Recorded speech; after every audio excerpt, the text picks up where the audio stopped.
Now, Boni Khalwale has broken his silence after being removed as the majority whip. Welcome back to our channel. Press the subscribe button for more news bulletins on Royal News, the channel where you get all your trending politics. Now, Boni Khalwale has just broken his silence, stating he was the person who brought William Ruto into Western region and introduced him into the Luya politics. Can we listen to Boni Khalwale? Meetings. I'm a member of the National Executive Council of UDA. But when they call those meetings, they don't even bother to call me. I have refused to accept that Luyas don't count. I am saying in 2027, Vana Baba Luya, this time will be counted and they will be known.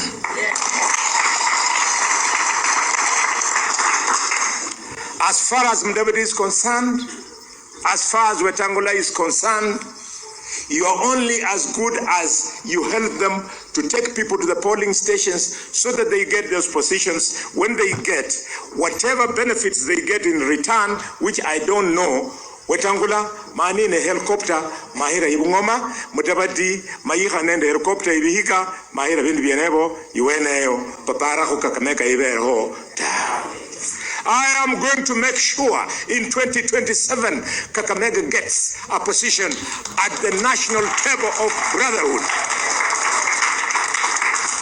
I'm going to make sure in 2027 whoever thinks that Luyas are not there. Now, ile masomo yenye Michael kijana wa Malu alinipatia, akaniambia ukiwa katika siasa heshimu wale waliokutangulia. Nimeheshimu Mudavadi, nimeheshimu Wetangula, but because they have let us down, I have decided let them go there, but they will also find me there. Yeah. And do you know why they have not been finding me there? It is because I know where there is. But to go there, I know where there is. But to go there, I have been relying on them so that tutembee pamoja, either kwa gari moja, ama gari ambayo inaweza kunipatia kamwanya kidogo ndio nifike huko. That is the problem they used in 2022 to stop me. I am the one who brought William Ruto in the Luya Nation. The first meeting was in this hall. And President William Ruto, I tell you, my brother, my wife, she's lying there. You are the last dignitary she cooked for before she died. And I was shocked. He warned me and say, wewe uwezi uliza serikali maneno. Wewe ni chief whip, unastahili kunyamaza, kujibu maswali na ujue tumekupatia gari. Really? Yani madharau inaweza pita hapo.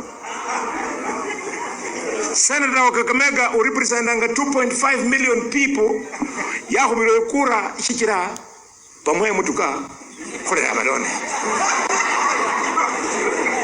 Mituka chitu mulwanyi chichiosi ni janje kwa GK kubulomo kale mulala. Tutaambia Mudavadi wewe, Mudavadi 2013 walio wote walikutoroka, mlibaki na Khalwale peke yake wakati ulikuwa na asma ya kuwa rais. I am the one who introduced Musalia to the Luya constituencies. He had no idea where he constituency Baranga Butula is. He had no idea. I scratch your back in 2013, in 2027 you scratch my back. Would that be too much to ask of Mudavadi? I'll tell Wetangula. Oparanya alikuambia uwezi kanyaka Kakamega in 2015. Wewe ulikuwa unataka kuambia Waluya Muliro Garden kwamba you want to be president. Oparanya ni ambakana. Nisi mukana basaza balangwe Kolomani Express. Nikarudisha Wetangula katseneti. Wetangula, whether you hate me or you don't, I made you senator and you recovered your career. I did, and it was not me. Let me tell you the secret. It's because na hatuka we now sengira kumabeka kama Michael kijana wa Malwa. Now, shortly after the by-elections in Malava, Khalwale was removed as majority whip. From the correspondence, the minutes indicate that a resolution was passed to remove the Senate Majority Whip, Senator Dr. Boni Khalwale, CBS MP, in accordance with Standing Order 22.5. The minutes further indicate the majority party elected Senator David Wafula Waholi MP to serve as the Senate Majority Whip in his place. Now, his removal comes shortly after the by-elections in Malava, where Khalwale was supporting the opponent and not the UDA candidate. Wabunge wetu wa UDA na wale wa broad-based kwa ODM waliunga wapinzani wetu katika by-election. Kesho tunaanza process ama mchakato wa kuondoa katika makamati na uongozi. Kama kule bunge la Senate tutamngoa senator wa Kakamega atoke kama kiranja walio wengi. Wale wako katika parliamentary service pia tutahakikisha wameng'olewa. So sidhani kuna wasiwasi mingi sana, lakini hata wale walikuwa makamati tutawang'oa wote kati ya ODM na UDA ambao hawakuwa wameunga mkono wanachama chetu katika by election ambayo iliyopita.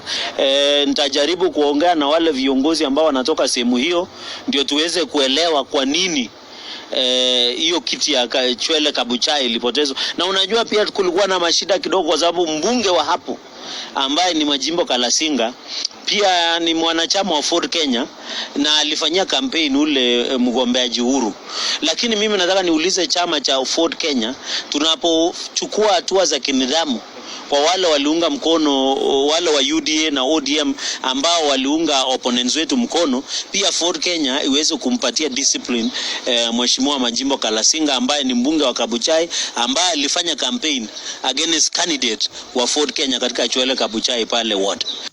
Now, Ruto's allies, Cherargei and Farouk Kibet, had already issued a warning to Khalwale. Khalwale aende ama asiende? Khalwale amezoea upinzani ya upusi. Yeye ameenda huko Senate badala kujenga Malava hapa amewacha kujenga. Huyo ni mtu yake kweli? Anakuja kuambia Waluya hoye tumenyanyaswa, anatembea na bendera na askari 10. Si mumeona huyo mtu? Amekuja hapa Malava afanyi chochote. Anakuja kudanganya. Mimi naambia Malava ngo. Hebu elezeni yeye Malava Supporting the opponent. Kama ni bullfighter, kama sijui ni Masai warrior, Moran sijui of the first class, resign. Face UDA in an election in the next. In fact, that guy said ako na rungu yake. He desecrated that rungu ati akiona mtu ya UDA atapiga. Don't beat watu wa UDA na rungu yako.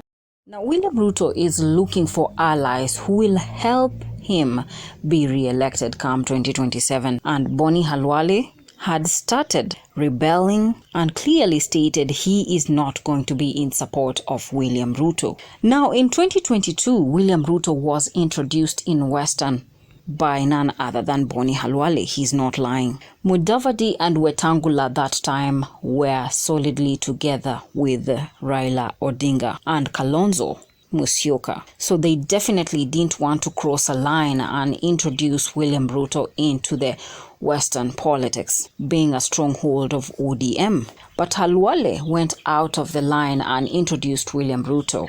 After Ruto secured a win, that is when he rewarded Boni Khalwale as the Senate Majority Whip. But currently, he is out of that position. And the question is, why was he removed as the Majority Whip of the Senate? Now, before we continue, I would like to thank our diehard supporters for continuously growing the channel. We wouldn't be where we are without your support. And if it's your first time to listen in, press that subscribe button and ring your notification bell so that you can be fast to receive the news bulletins once we upload them. Back to why Boni Khalwale was removed as the Majority Whip of the Senate. Now, Ruto is literally looking for people who can be allies and help him to regain his re-election as president. Recently, in the by-elections of Malava, Khalwale was not in support of the UDA candidate. Instead, he chose to support an opponent This greatly angered William Ruto. That only confirmed he is not going to support UDA. So it was definitely expected. I don't know why Khalwale is making a big deal out of it. You make your bed and lie in it, given we all know how William Ruto operates. And another thing, Khalwale has merged forces with Natembeya. Natembeya already has joined Rigathi Gachagua, and they are in a mission to secure the Western region. So we have Cleophas Malala, we have George Natembeya, Eugene Wamalwa, now Boni Khalwale, who want to dominate and control the Western region by criticizing William Ruto and his government. It's clear to see that Mudavadi and Wetangula lost their popularity on the grounds of Western region, with the Natembeya slowly taking over as the new kingpin of Western. So if Khalwale has already merged forces with the Natembeya, pleading his allegiance in the opposition, then that definitely means William Ruto cannot have him as an ally. He's already pleading his support for another person, which is the opposition. In short, Ruto is willing to axe anyone who goes against him. Since he is looking for re-election, he needs allies that will strongly support his presidential bid come 2027. The fact that Ruto is strongly relying on Western for his re-election, hence the by-elections of Malava with the UDA candidate. Could it be he was trying to weigh how strong the other parties are, like DAP in Western region, to get to know who the future opponent will be in Western? How illegitimate are Musalia Mudavadi and Wetangula when it comes to the loyalty of Western politics? Since they joined the government, they have been silenced and don't support the Luhya nation. Was Khalwale's removal as majority whip in the Senate a warning sign to the UDA political members who decide to betray William Ruto? What next for Khalwale after being removed as majority whip in the Senate? Has the removal of Boni Khalwale created an impact to William Ruto come 2027? Will the Luhya nation still choose to support William Ruto? Stay tuned to Royal News for more news updates on trending developing stories of Khalwale ongoing battles with William Ruto on Royal News, the channel where you get all your trending politics. JD Ishmaels.